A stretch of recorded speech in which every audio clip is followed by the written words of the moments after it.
Hi friends, welcome back to my channel cook with Soumi. இன்றைக்கி நம்ம super and டேஸ்டியான எங்கள் பாட்டி சொல்லி கொடுத்த காராமணி கத்திரிக்காய் குழம்பு எப்படி பண்ணுறதுன்னு பார்க்கலாம். ஃபஸ்ட்டு இந்த குழம்பு ரொம்ப சூப்பராக இருக்கும் ஃப்ரெண்ட்ஸ். கண்டிப்பாக எல்லோரும் என்ஜாய் பண்ணி சாப்பிடுவாங்க. இதே மாதிரி மெத்தடில் ட்ரை பண்ணி பாருங்கள். இப்போ வாங்க வீடியோக்குள்ளே போகலாம். இப்போ 4 கத்திரிக்காய் எடுத்து வச்சுருக்கேன். அதுக்கப்புறம் பார்த்திங்கன்னா வெந்தயம், கடுகு, ஒரு எலுமிச்சம்பழம் சைஸ் அளவுக்கு புளி, மிளகாய்த்தூள், உப்பு, சின்ன வெங்காயம் நிறைய சேர்த்துக்கோங்க, டேஸ்ட் பக்காவாக இருக்கும்.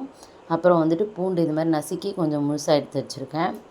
தக்காளி அரைச்சி வச்சுருக்கேன். கருவேப்பிலை கொஞ்சம் எடுத்துருக்கேன். இப்போ காராமணியை இந்த மாதிரி வேக வச்சு எடுத்துக்கோங்க. இது எல்லாத்தையும் நம்ம ரெடி பண்ணிட்டு குழம்பு தாளிக்க ஆரம்பிக்கலாம். நான் இன்றைக்கி நல்லெண்ணெயில் பண்ணுறேன். கடுகு, அதுக்கப்புறம் பார்த்திங்கன்னா வெந்தயம் சேர்த்துருக்கேன். அப்புறம் தாளிப்பு வடகம் சேர்த்துருக்கேன். தாளிப்பு வடகம் இருந்தால் சேர்த்துக்கோங்க, இல்லைன்னா ஸ்கிப் பண்ணிக்கலாம். இப்போ நம்ம கருவேப்பிலை போட்டுக்கலாம். இப்போ இந்த தாளிப்பு நல்லா பொரியணும். இதுக்கு கொஞ்சம் எண்ணெய் அதிகமாக தேவைப்படும். அப்போ தான் குழம்பு டேஸ்ட்டு சூப்பராக இருக்கும். நமக்கு 2 நாளைக்கு கெட்டு போகாமல் இருக்கும். இப்போ நம்ம எடுத்து வச்சுருக்க சின்ன வெங்காயம், பூண்டை சேர்த்துக்கலாம். சேர்த்து இது நல்லா பொன்னிறமாக வர வரைக்கும் நல்லா வதக்கி எடுத்துக்கலாம்.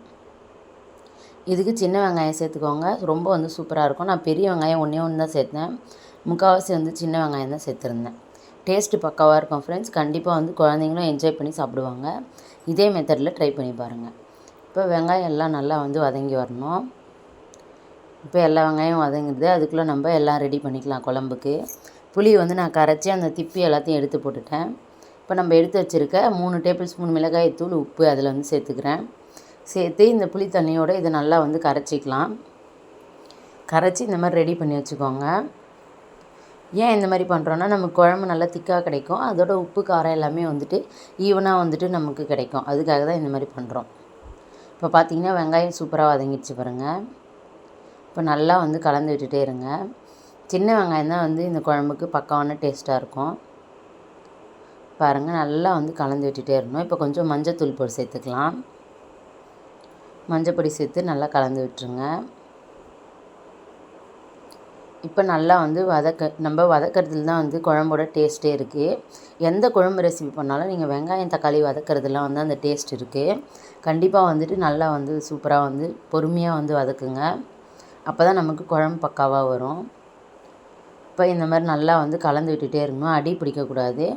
நல்லா நமக்கு வதங்கி வரணும், கலர் சேஞ்ச் ஆகி. இப்போ ரொம்ப சூப்பராக நான் ஒரு 10 மினிட்ஸுக்கு மேலேயே வதக்கிட்டேன். இப்போ நம்ம தக்காளி ஆட் பண்ணிக்கலாம்.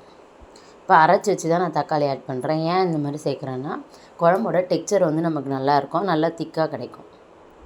இப்போ பச்சை வாசனை போகிற அளவுக்கு நம்ம தக்காளியை வதக்கிக்கலாம். நல்லா கலர் சேஞ்ச் ஆகி வரணும்.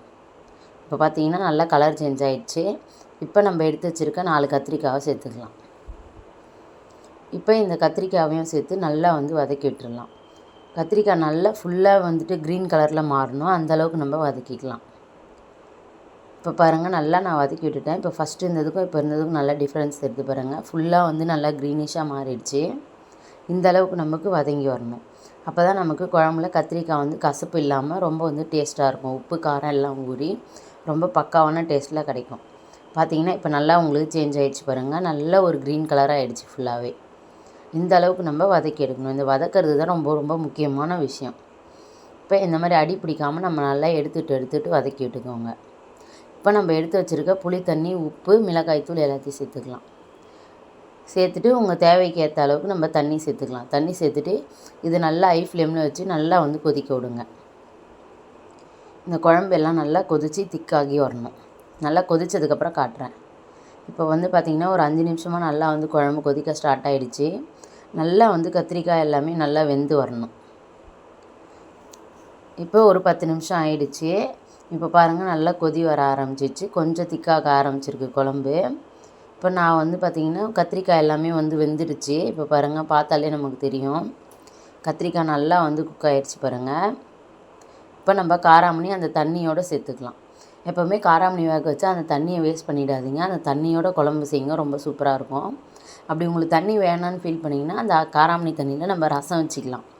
காராமணி ரசம் ரொம்ப பக்காவாக இருக்கும். கண்டிப்பாக ஒரு முறை ட்ரை பண்ணி பாருங்கள். இப்போ பாருங்கள், ஒரு 20 நிமிஷமாக குழம்பு சிம்மில் வச்சுட்டேன் நான். நல்லா எண்ணெய் பிரிஞ்சு வந்திருக்கு பாருங்கள். இந்த அளவுக்கு நல்லா எண்ணெய் பிரிஞ்சு வரணும். இன்னும் ஒரு 2 நிமிஷத்துக்கு நான் குக் பண்ண போகிறேன். 2 நிமிஷத்துக்கு அப்புறம் காட்டுறேன் பாருங்கள். இப்போ சிம்மில் வச்சுட்டேன். ஒரு 2 நிமிஷம் நல்லா இதாகட்டும். இப்போ பார்த்தீங்கன்னா நல்லா தெரியும். நல்லா குக் ஆகிடுச்சு பாருங்கள். நல்லா திக்காகிடுச்சு. நமக்கு கிரேவி டெக்ஸ்சருக்கு வந்துடுச்சு. ரொம்ப சூப்பரான காராமணி குழம்பு ரெடி. நீங்களும் ட்ரை பண்ணி பாருங்கள். டேஸ்ட்டான காராமணி குழம்பு உங்களுக்கு ரொம்ப பிடிச்சிருந்ததுன்னா லைக் பண்ணுங்கள், கமெண்ட் பண்ணுங்கள், ஷேர் பண்ணுங்கள், சப்ஸ்கிரைப் பண்ண மறந்துடாதீங்க. இன்னொரு சூப்பரான வீடியோவில் சந்திக்கலாம். தேங்க்யூ, பாய்.